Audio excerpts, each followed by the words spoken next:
MegaPodTastic.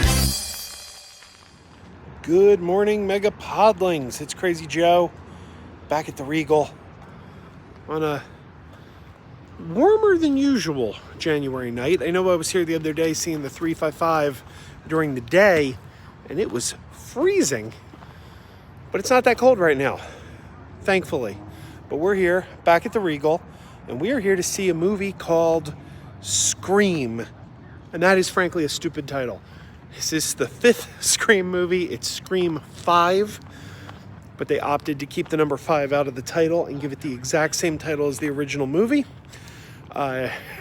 Which is a convention in sequel titling these days that I am not a fan of. We've seen this with the most recent Shaft movie. We've seen this with, what else? There have been a few. I think there was the Flatliners movie. You know, they do a sequel, but they give it the exact same title. Halloween 2018, which was a sequel to Halloween 1.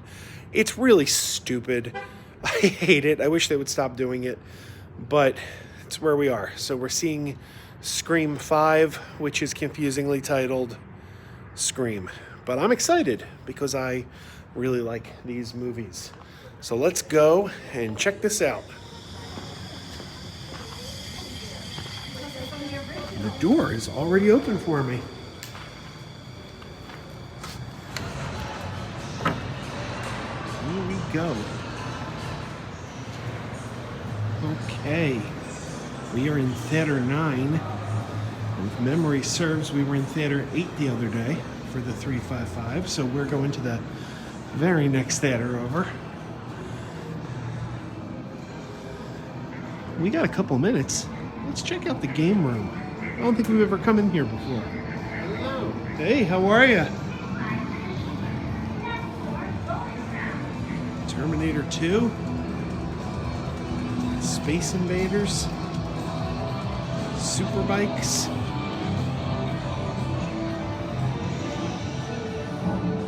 Jurassic Park.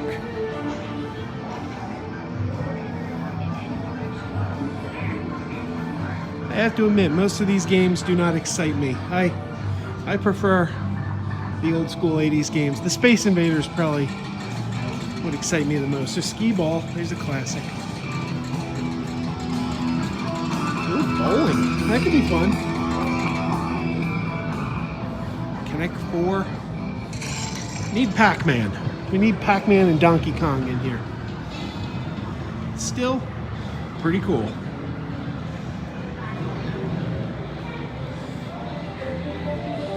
There's Lightyear. Excited for Lightyear. And here we go. Theater 9.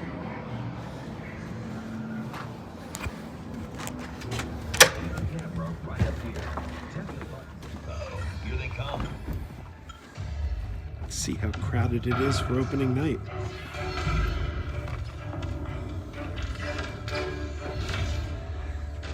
Not as crowded as I would have expected. Looks like there's some kind of game going on screen. Interesting. Okay, we are back. Talk about Scream number 5, Scream 2022, whatever you want to call it. Before we go any further, I do need to address something.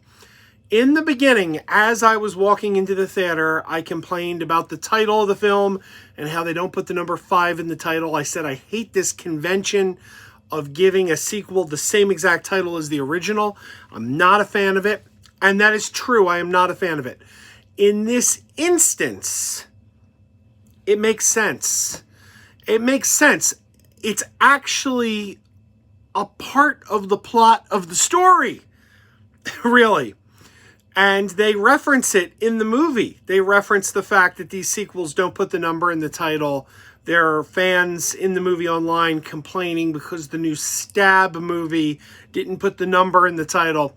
So, as Scream always does, and I was wrong, I should have known because Scream always skewers whatever the recent trends in movies are. So I should have known that by leaving the number out of the title, they were making fun of leaving the number out of the title, because they were. That's what they were doing. It was Scream, once again, winking at the audience and saying, we know about Halloween, wink. We know what they do now. They just leave the title out. So they did make one mistake, though.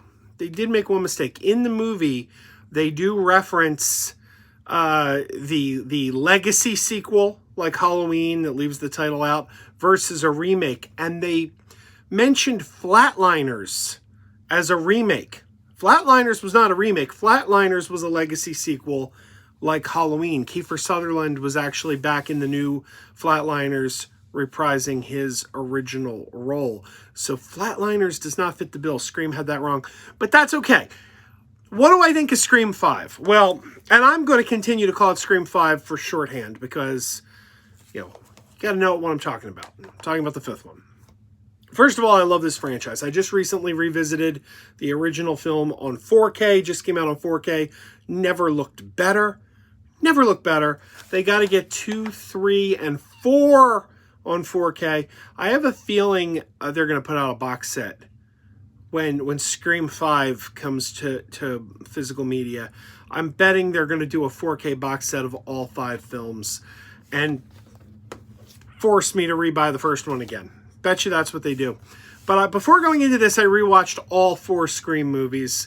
I love them all except Scream 3. Scream 3 is easily the weakest link in this franchise. But even Scream 3, the weakest link in the franchise, still pretty fun.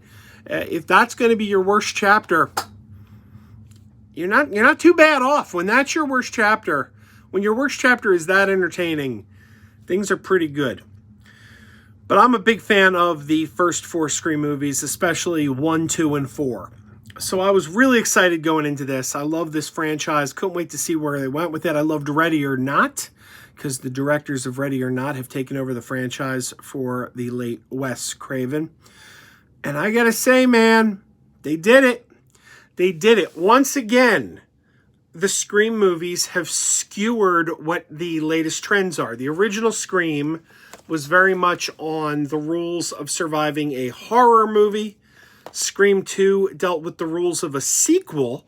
Scream 3 dealt with the rules of a trilogy. Scream 4, at the time Scream 4 came out, remakes were the big thing in the horror genre. Remakes like Texas Chainsaw Massacre, the new Nightmare on Elm Street. And this was a film that dealt very much with the remakes of horror films that were prevalent at the time this film came out. So, of course, the new film deals with the legacy sequel / reboot. That's the newest trend, as we've seen with Halloween 2018 being the best example. And let's face it, the Scream movies have always been very, very closely tied to the Halloween franchise because the original Scream, Halloween is referenced so many times in this movie. I mean, this film couldn't be more reverential to that original Halloween. I mean, Kevin Williamson, who wrote the original Scream, is a huge Halloween fan, and this film is littered with references to the Halloween franchise, including Billy Loomis. Billy Loomis is named after Dr. Loomis. There's a ton of these references in there, and they continue in the new film. There's a character whose last name is Carpenter, John Carpenter. They're keeping it going. So this film deals with the rules of these legacy sequels, or quote-unquote requels, as some people call them. I really enjoyed it. I think it's really good. I think it's really smart, as most of the Scream movies have been. And they got a winner on their hands. I look forward to seeing this again, and I think it's a worthy chapter to the franchise. Of course, if it's a hit, Paramount did not buy the rights to the Scream franchise just to let it lie dormant. They're going to start working on a Scream 6. But the trick there is, I don't know what convention in filmmaking they have to skewer yet. Like, I feel like maybe you need to let a few years pass and see what the next big thing is that comes up, because we don't really have it yet. I mean, they're I don't know. Well, but I look forward to seeing where they can go with this in a Scream 6. One thing I will say, and I do want to keep this review spoiler-free. I'm going to keep this review spoiler-free. I will not tell you anything about who the killers are. That's up to you. I will not tell you anything about the twists and turns.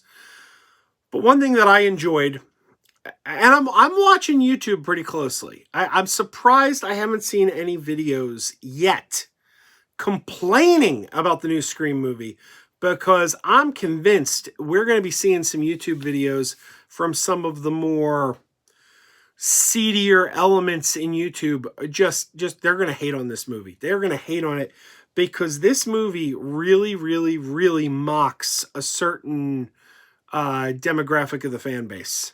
And I'm referring to the kind of people, there are certain YouTube channels that call themselves the quote-unquote fandom menace. They are groups of toxic fans who get their clicks and their views by hating on things. That's what they do. And this film completely mocks them. Completely. Anyone who's sent like angry tweets to the filmmakers of The Last Jedi, or the people who bullied the Rose Tico, Kelly Marie Tran, the people who bullied her off of Twitter, those people are relentlessly mocked in this new film.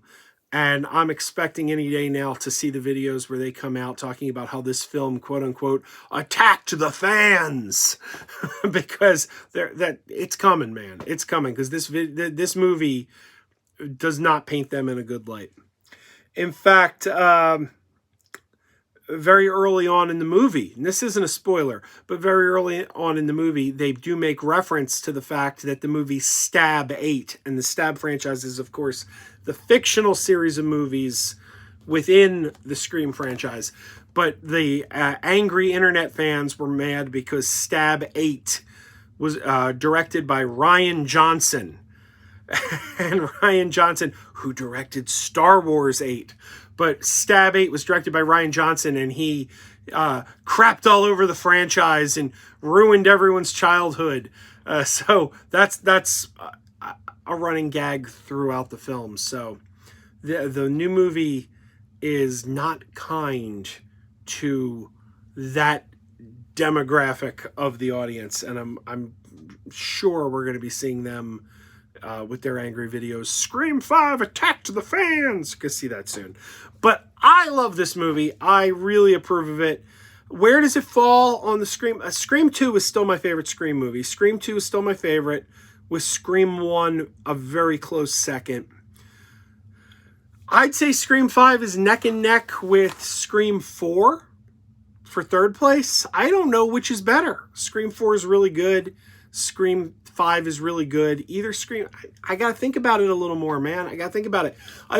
One thing I do got to say, in the promotions for Scream 5, Marley Shelton, who played Deputy Judy in Scream 4, she's back in Scream 5, and she said in some of the promotions that she's the only character ever introduced in a Scream sequel to come back for another sequel. Usually the only people who come back are the legacy characters from the first movie, and no one new introduced in a sequel has ever come back for a sequel before. She says she's the only one. I gotta tell you, she's wrong. She's dead wrong, because Scream 5 does also bring back Heather Matarazzo as Randy's sister, Randy's younger sister, and she was introduced in Scream 3, and she's back in this one. So Heather Matarazzo and Marley Shelton are frankly tied for that title as being the only characters introduced in a sequel to come back in another sequel. So sorry, Marley, you're wrong, but you're close. All right, guys, go see Scream 5. I highly recommend it. It's a lot of fun. And everybody keep wearing those pajamas. Keep wearing those pajamas with the plastic feet. Keep wearing those pajamas. Tell everyone you meet. Keep wearing those pajamas with the back door flap. Keep wearing those pajamas. Don't open, it's a trap. Oh no, it's a trap. Some people call them PJs, some people call them jammies. They can come embroidered with big money and no whammies. They can have 100 tiny commander Adamas, but no matter how they look, just keep on wearing those pajamas. Keep wearing those pajamas. I know we're having fun. Keep wearing those pajamas. And now the song is done.